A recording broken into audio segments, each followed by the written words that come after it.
Today's guest is Mark Smeets. He's an experienced business analyst. Mark, thank you for coming on the show. Thank you for inviting me, Tats. I appreciate it. Yeah, so when I first look at your profile, I see that you started out sort of in the arts field. Is that correct? That would probably be as correct. Yeah, that would be correct. And what was the thought there? What was the original thought? The original thought is this goes back to high school. When I graduated high school, I only had one interest, and that was just playing music. Unfortunately, where I was musically, and where I wasn't aware of what I could do with my instrument at the time, and instead of just going into a music program, which is actually what I really wanted to do, my parents were like, "Well, you can't just play bass in your room all day."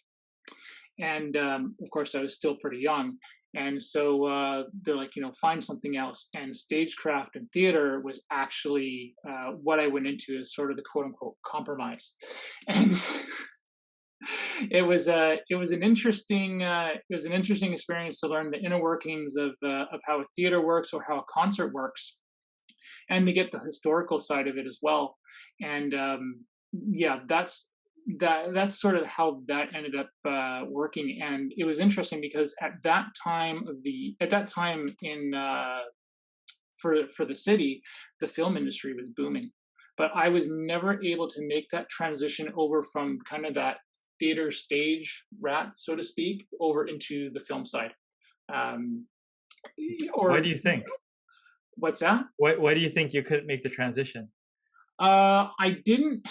The world back in the 90s, like, it was different back then, and I didn't quite understand like where the where the union office was. How do I get into those connections? And again, a lot of those things back then was just I think just my own kind of young dumb ignorance, and that's kind of what kind of held back. But I never lost touch with those. Like, I can sit there and look at lights or look at sound, and I always remained a connection to it. I still say, I mean, the nice thing is that theaters that I played at, I could sit there and bring a band there, and we could play jam music too. So I found ways to sit there and incorporate all of that. But yeah, that was certainly an interesting time, but it was hard work, and to get used to being on your feet for 14-hour days. You're on site at 5, and maybe you're not leaving until 10. It's hard. Yeah. So how does web design and business developer come into this? So actually, it was something that was going parallel for me. My dad grew up. I'm of the generation where I grew up with a Nintendo in my hand, or an Atari, whatever thing you want to have, or we're of the generation rather. And for me, my dad was into programming and everything, so I grew up with that sense of always having that computer. And my dad and I, we built PCs, and that part was awesome. So I naturally kind of picked up programming languages, and when the web came out, I don't even remember how I got introduced to it. Certainly my dad was one way, but I started off with a little 40-page HTML book that was about half size, not even, it's tiny, and I just started learning from there. And from HTML, because it was just HTML version 1 back then, and this was 95. HTML2 hadn't even come out. From that point on, it just went, and I just learned from there. Eventually, I got into databases and started using languages like Cold Fusion to hook databases up, and it just became more and more complex.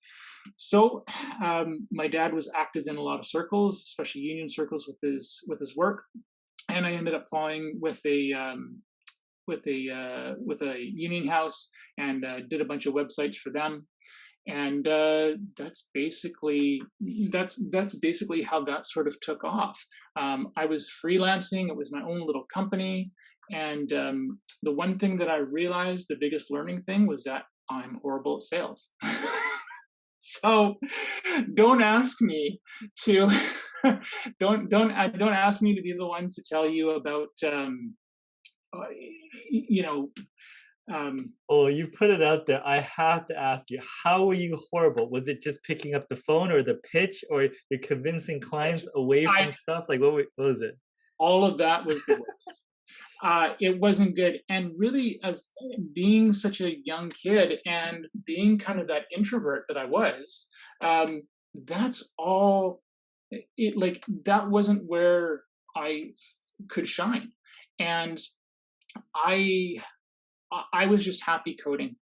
And my dad would kind of feed me contracts here and there. But I really struggled to sit there and find something on my own. I just couldn't get over that introversion of myself. I didn't have it, and I didn't have that other partner that could have been my dad, but dad had a full time job already. Um, that could sort of go out and do that work. I just wanted to code, and that was sort of it. Things are a heck of a lot different now, where I think after how many years I had in freight, there's little hesitation for me picking up the phone and being able to say, "This is why you need to hire me," or something like that, or "This is why you need to do that." I've built up that confidence and those connections sort of over that. So it's a lot different now, being a lot older. But as a kid with no experience, it was very different. And I think back then in the 90s, especially, it was still, you go physically knock on somebody's door. You go into the building and you say, "Can I talk to your HR manager?"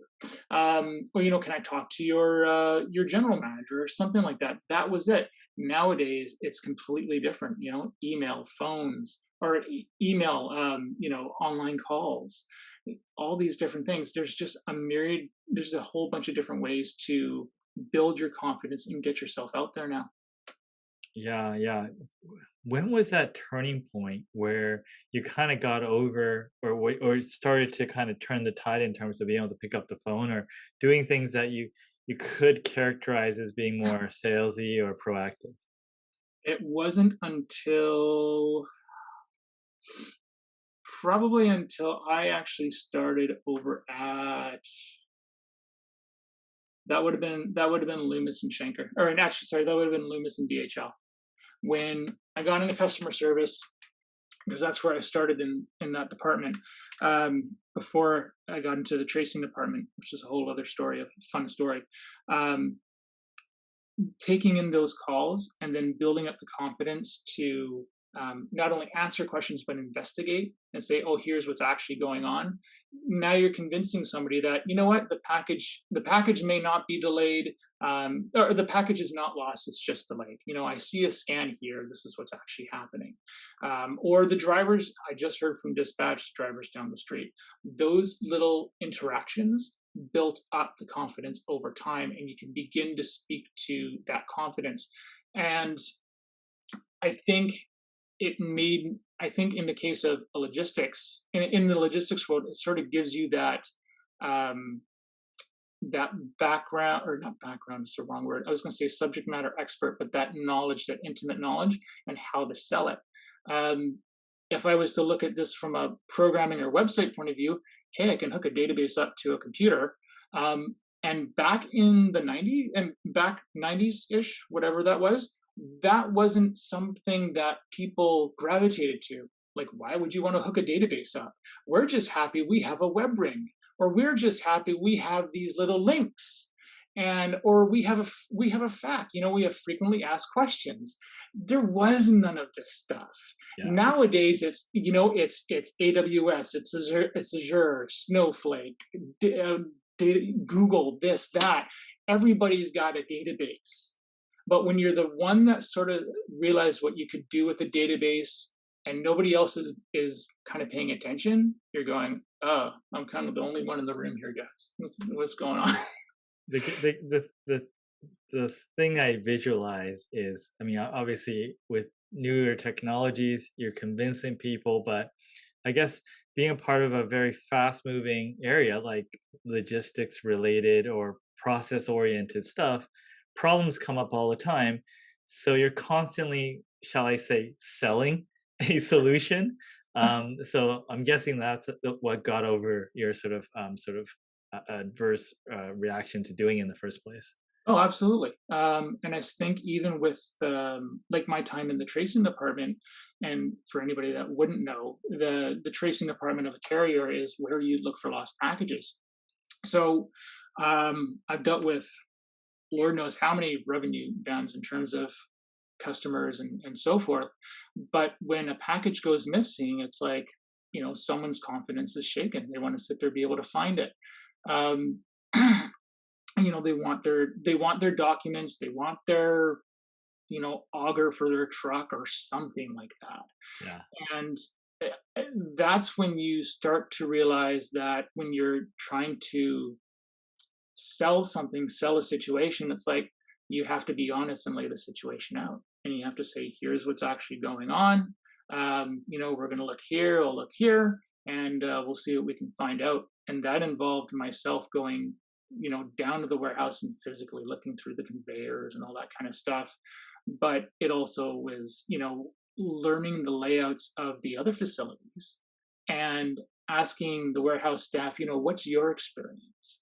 And I think that was a really wonderful opportunity because it allowed me to say, you know what, you were telling me about this one time where there's a section over by corridor A, and you're saying there's a little room there, and you found weird stuff there before. Any chance you've looked in there?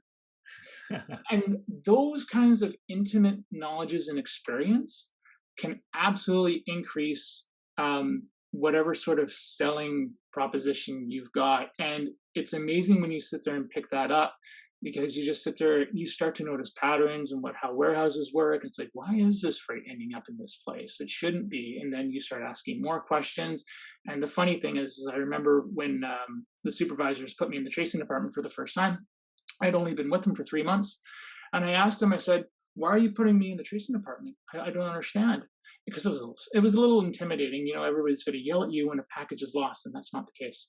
And so I remember very clearly that my supervisor said to me, it's because you keep asking why, Mark. And so it's like, she was right. Is that constant need to ask why, to put things in place, to understand the process is exactly what made me tick. It was about as natural as you could have got for me. Yeah, yeah. So, What's your best guess what happened at work today story oh boy. that Um, you can share on the podcast? well, let's see. I've been I've been involved in. I can share most. I can share pretty much all of it. The problem is picking one. Um, I've been involved in the. Let's see. There's been drugs involved. There have been stings with the police and RCMP. There have been um, weapons a couple times. Done done one or two threats against drivers and calling the police and coordinating that. Um, that's a long history of things. It's hard for me to really kind of pick on one story. They call all blend into each other, right? Just watch a good movie on Netflix, you get a sense of it, right? Yeah, and it's pretty much if it's really tough to it's really tough to sit there and do it. But I think I've had of all the stories, the ones are the funniest stories, which is in no word of a lie, are the ones where somebody wants you to pull a trailer over, a 53-foot trailer because there's a ham on there that they want for their Christmas dinner, and somebody actually shipped a ham. This is not, dude, I'm not joking. I can tell you about the pizza place in Winnipeg that was next to a wagon wheel company, and because the wagon wheel boxes were round, not square, I don't know why, but anyways, the wagon wheel boxes fit the pizzas perfectly, and they would ship the pizza from Winnipeg to BC. I can't remember where it was. I wish I could. All these weird stories. Like you're going, I cannot make any of this up, and no one's going to believe me, but it is all true. That must be some really good pizza. Yeah. Apparently it was, because and they had confidence in the network at the time to ship it overnight on the airplane. So it's like this was before our prices and logistic, prices and gas went through the roof. Yeah, yeah. So let's zoom out, right? Let's go a little macro. I mean, Yeah. there's a lot of supply chain and logistics issues right now. I mean, what are things that if you weren't in supply chain or logistics, you wouldn't know? Or what are some of the things you commonly correct people in terms of their understanding of the industry and how it works? I think you have to be more specific on the question. Sure. How about this? What are things about supply chain and logistics you commonly educate people on? Because there's, whether it's a customer query or Um, something. Like, what do you commonly say to people? I think, I guess two of the biggest things are how packages move, Yep. and I'd say how customs works. And that sounds funny, but it's not many people understand. I think not many people understand that part of it. Okay. In, Let's start with the in, first one. let's sort of, yeah, the when it's how packages move and that kind of thing. The questions, uh, a lot of it tends to be, and this is our own life too. Like my wife, we've ordered something from some retailer and it hasn't shown up. Um, Shipments, they get picked up, they go on a truck, go to the delivery facility, they get sorted through all these different conveyors and such, and then they're sorted onto a bigger truck to go to the next destination. um, People just being unaware of how a warehouse works and how those packages get sorted. I think that's the tricky part. And I know we had a package recently where it took certainly a while to get here.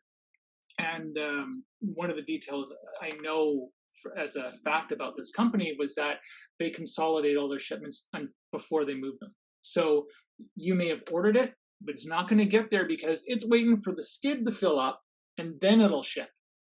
And that's exactly what it was. So it adds an extra 2 to 3 weeks onto these things, and you're sitting there going, "Where's my package? It must be lost," because all anybody will see is electronic pickup received, electronic information received, and there's so much education that you can do around just that piece. It all that first line means is that a waybill or a bill of lading has been created. That's all it means. Yeah. And that's local knowledge, right? And Because, that's no one owns all the assets. It's a mismatch of everyone's assets, and everyone has different policies and procedures and optimizations that's applied to them, correct? Yeah, pretty much. The and what ends up happening is that once that waybill is created, it may or may not leave the dock of that shipping warehouse. But if it does, and it just happens to sit in a carrier's yard for however long, that scan may never change because it never went through the sorting facility. Yeah. So now you're just still left with that scan going, is this on its way? What I used to do with my shipments, is I used to have, like, you have your individual labels, but then you would be able to tie that label back to a main label. So if I could track that main label, I know that skid hasn't been broken apart, and that skid is moving as an entire item down. And then once it gets to its final destination, it's broken apart. So if I wanted to ship all the BC stuff with the BC stuff and all the Alberta with the Alberta, I'd have an Alberta skid with 50 boxes or something like that. And that worked extremely well because it was easy to find out, oh, this is where it broke down. Because if you have a breakdown of a Alberta skid in Winnipeg, why did they offload that? Oh, it turns out there was a problem with it. These are the kind of things that Yeah. that can go on. Yeah. And does it help to understand the partners you're working with them and their policy, or is this too much shifting around that occurs to cover everything?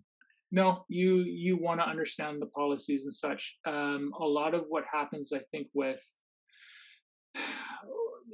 I think the one thing that is not well known about a person's job in logistics is, it's going to sound a little bit weird, but it's really to prevent a claim. You want that package to get to that destination. You don't want it to become a claim. Nobody wants to shell out money for it. Everybody hates the claims process. It's horrible.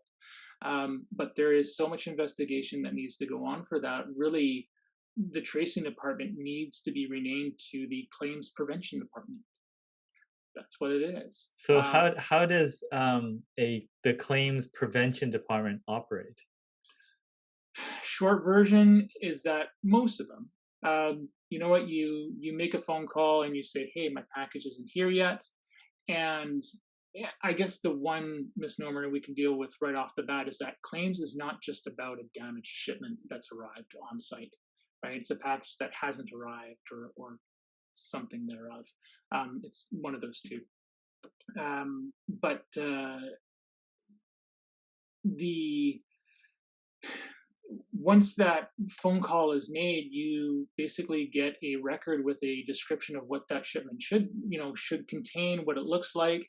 And if you ever ship a box, don't say it's in a 12 by 12 by 12 and it's a brown box, because every box is a 12 by 12 by 12 by brown box. And put labels on it, please, for the love of God. Make it colorful, make it so it stands out. I just recently had to ship my laptop back to the back into Toronto, because it had a problem. It was only been a month old and it broke down, which drove me nuts. And so I put high color fluorescent stuff on it, and you could easily have pegged this thing out from the warehouse. 100 feet back, you can see it. You can see the bright orange and light fluorescent pink stuff. It's great. At the same time, another I'm digressing too much, but at the same time, it gives you an identifying mark. You've got your waybill on there, but one thing I'll just say is make sure you've got a waybill inside your shipment as well. So inside the computer box, I also put a waybill for the, where it was coming from and going to, so somebody would know where to do it. Because if a box rips open, and that happens, how do you find out what box this is? If a fluid or something like that spills on the box and it ruins the box, how do you know where to send it? You've got this computer in this case, sitting there with no box. How are you going to find it? Yeah. Okay, well, somebody makes a phone call and say, hey, I can't find my computer, but I have no identifying marks. Well, that's what you want to prevent, right? That's where the claims part sort of comes through. We're getting into the weeds of a lot of Yeah. Well, stuff. I'll pull you out of the weeds, and then Pull me out, we gotta pull me go out of back this, because there's so many things with claims that I could sit there and talk about. But again, it's really, tracing is about that claims prevention. And when you take those little steps, you're just going, we cannot. You want to be able to know. Again, it's not that brown box, because everybody ships in a brown box. Yeah. Well, we got to go back to, you said, how does customs work? I mean, I want to know about that. The tricky part with customs, I think, is, and especially in a lot of the groups that I've kind of frequented over the years, is when does the customs transmission take place, and that sort of thing. One of the it's not an overly complicated process. I think what's tricky is nobody wants to pay duties and taxes, and that's where I think a lot of companies will. All the carriers, so they'll just take advantage of that part of it. But as far as the way customs works, is that you can have a shipment.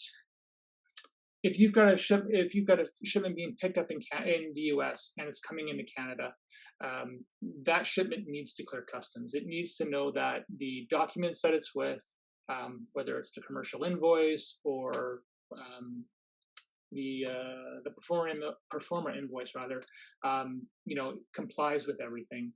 And that's where how that transmission takes place, I think, is important. You've got the carrier movement of things, but then you've got sort of the personal responsibility piece of it. And when you're shipping these things back and forth, the bigger companies will have what are called power of attorney set up. And the power of attorneys basically give that company, that carrier, the permission to clear that shipment on your behalf coming into Canada, which means And when I mean clearance, they're saying, yes, you can enter Canada, and yes or no, there may or may not be duties and taxes applicable to it. And there are ways to get around the duties and taxes. That's a good thing. Um, and I think what tends to happen is there's that's where a lot of the visibility is lost with a lot of people because they don't know what they're responsible for, but they're seeing that, oh, such and such, carrier ABC has taken care of all these charges and I have to pay them that. That's a little bit on. That's where I think it's like, no, you can actually take control of those shipments coming in, and you can actually specify those things. Who's going to clear it or who's going to be responsible for it, and you can save yourself a lot of the service fees that the bigger carriers choose you and just do it yourself. You just have to get ahead of it, and I think that's the big common thing that have seen in my career is that people kind of leave it till the last minute. Well, it's too late. You have to do it before the shipment actually leaves. And Yeah. you have to do it probably when the shipment actually does. So if I'm going to send something to you and you're in Seattle, I'm going to make sure that we know who's going to be picking up the duties and taxes and all that good stuff. Yeah. And there's specific terminology for it.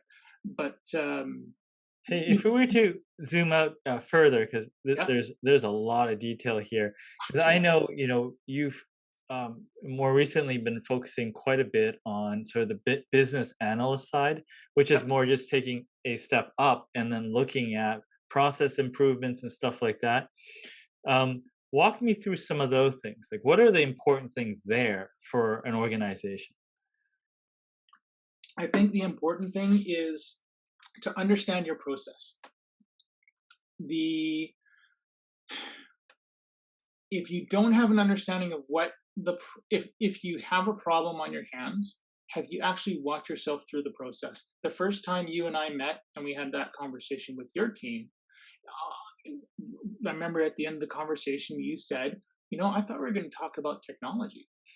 But what did it end up being? It ended up being questions like, who is responsible for this? Who is responsible for that? And following that process through. And I may not have the most technical knowledge. I may not be able to program in C# or whatever. But the super nitty gritty stuff or use SAP or something like that. But to understand where the division of responsibility is and who's supposed to do what, like those are what kick off tons and tons and tons of problems. And that's why I went there with our conversation because I had to understand who's supposed to do this. Oh, this person's not doing this. That's where I'll sit there and look at it. So once you've got that down, then you can start to look at what people are actually doing and what are the details within the process. And I'll give you an example. We had in one of my previous roles, we had trucks coming in from the States, and this truck was a 53-foot truck, and let's just say there were 500 boxes on this truck. The shipment would clear customs, cross the border, go to the partner warehouse, and then everything would be distributed with other carriers across the country. So I was overseeing this process, the operations of it, and what ends up happening is the warehouse starts taking it. Not that they start taking; they'd already been taking a long time to sort all these packages, and it took them, let's say, 500 boxes took them 10 hours, and they had to produce all the labels and label all the boxes correctly. And of course, they had to make the cutoff time for the carriers. Well, they were never making the cutoff time for the carriers. They had to use their own trucks to make it. And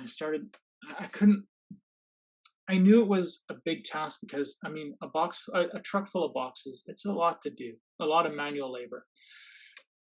But there's your kind of high level view. So there's kind of that's your business problem. You've got a process that takes 10 hours, 10 people. You're still not making it on time. Okay, let's dive deep into this. How do the labels for the boxes get printed out? Is there any sort of control or anything like that? And granted, I'm leading these questions, but that's fine in this case. How many, when are the shifts actually starting in the warehouse? How many people can we have right at, 7 o'clock when that trailer cracks open? Oh, we can only have 4 people instead of the other 10 that we need. oh, okay, well, this is obviously going to be a problem. Those is kind of the process questions you start to ask yourself, and you just kind of work your way backwards. Um, in the case of the labels, what was happening is that the label printer would batch print 500 labels in one shot. So you would have to take, um, there's another aspect of this too, you would have to sort all those labels in alphabetical order by province. Why? Because none of the boxes on the skids were labeled in none of them were labeled in alphabetical order. None of them were broken down by province. They were mixed boxes on mixed skids, and they were all over the place. So then you had to break all those skids down and find all the provinces, all the boxes. And no wonder it took the entire day to sit there and do, because you're just moving boxes around. It's the most non-value added, activity you could ask for. So I ended up changing the whole system and working with the partner carriers that we had. Instead of the label printer printing everything, I basically said, every time I scan a label, every time I scan a box, I want a label. And that stopped everything. So instead of now 10 people organized in all these boxes, I've got one or two people. One person would stand at the label printer, one person would scan, with the gun, beep, label prints, you walk it over to the person, start doing it. What used to take 10 hours for 500 boxes could probably now take, how fast your team works, an hour, hour and a half, 1 to 2 people. That was it. And that's one of the it's one of the funniest things. I still have the video of it, of me standing there, because I was knee deep in this project, and it was just like I had this vision and I knew it would work, and it was just one of the coolest things to sit there and be like, this is all I have to do is just stand there, pass the label over to the person. It's great. It's still a non-value added thing, but whatever. It's better than 10 people doing. Yeah, yeah, for The sure. next step would have been to bring a wireless hip printer from Zebra, where you could just sit there, scan, and the printer on your hip would have done it. But I didn't get around to that. So, but Simple is best. pretty much. Yeah. Hey, when you're not thinking about this process improvement or business analyst stuff, what do you do? Uh, well, I still do music, and I'm starting to pick that up again because I don't want to lose that skill. So I'm relearning how to play songs and that kind of stuff.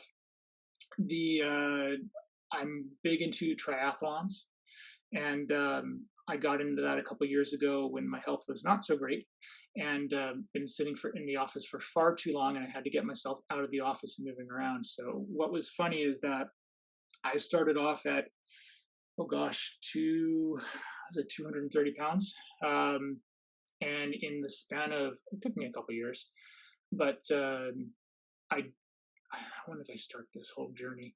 Let's say I started in 2018, and finally, just last year, I actually did my first triathlon. The pandemic sort of got in the way, so it kind of took this extra long time because there was no events, there were no races, and I finally did the Vancouver Tri. But to do all three disciplines is a lot of fun, and I was a competitive swimmer as a kid, so for me, I fall in that triathlon group of, I'm the good swimmer, but I suck at everything else. And that's the fun thing about triathlons, is that um, you get to say, I'm not good at one thing, but I suck at three. And that's what you want. So Very cool. Is there anything that I did not ask you that you wanted to cover or say? no, I think there's quite a bit there. All I've got. I don't have a question. You know what I think my question would be is, I think if how do you how would you, I'm not sure how to quite ask this question. How would you inspire somebody in your team to be that advocate, to be that dedicated resource, to sit there and go and solve these kinds of problems? Because what I find interesting for me is that, again, I started off as, that customer service rep. Um, and I got into, crawling on the hands and knees, so to speak, and sitting there getting to the guts of a warehouse and that kind of stuff. So, how do you find? What do you find is a good way to inspire someone to be that advocate? I know for me, it was always asking why. Yeah, I think there's two ways, from my perspective or my experience. One is you find out everything about the individual that you're interacting with them and figure out what their why is, and to see how you can contribute to their why. That's the first step of relationship building. The other side is a little bit more kind of sort of earlier on is, when you're assembling your team, you have to be very clear on what you believe and sort of hire against that, and to make sure there's common values. So it's not necessarily about convincing, it's about understanding what alignment is. And alignment happens at every stage, right? It happens at the very beginning when you're hiring this individual, and alignment happens when you're constantly caring about the individual situation and how it develops over time. Hmm, cool. I like that. All right. Well, thank you, Mark. Thank you very much, Tom.